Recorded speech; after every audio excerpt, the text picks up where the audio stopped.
Today I'm going to teach you the dance called Tiklos. Step by step, figure by figure. And then I'm going to teach you with the music later. So the first movement that we're going to do is to do the curtsy.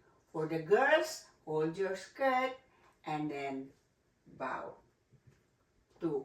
For the boys, put your hands at your back and then just put your feet at the back and bow this way. So, figure 1, it's gonna be this way. It's a heel and toe and step, close, step. Heel and toe and step, close, step. Step, close, step. Step, close, step. Then back, 2, 3, 4. That is starting with your right foot. Now repeat to the left. Heel and toe and step, close, step. Heel and toe and step, close, step. Step, close, step. Step, close, step. Back, 2, 3, 4. Figure 1. Figure 2. Figure 2 is, again, you hold your skirt.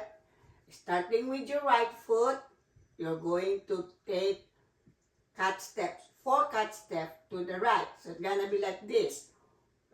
Forward, cat, right, left, then you gallop to the right.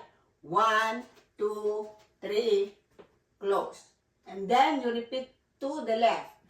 Cat, cat, cat, cat to the left. 1, 2, 3, 4. 4 times.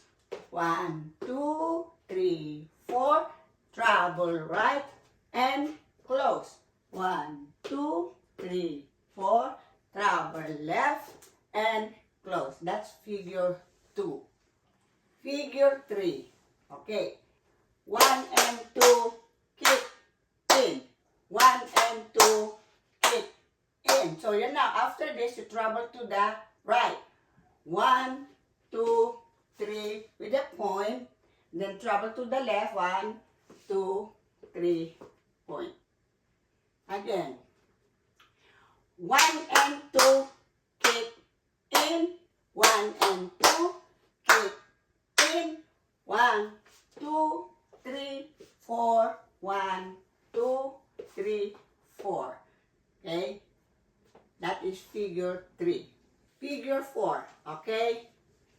It's gonna be point your right foot front and close, and then left and close, and then jump, jump, jump. Gonna be like this, guys. Point, close, jump, jump, jump, jump. Then left, point, close, jump, jump, jump, jump.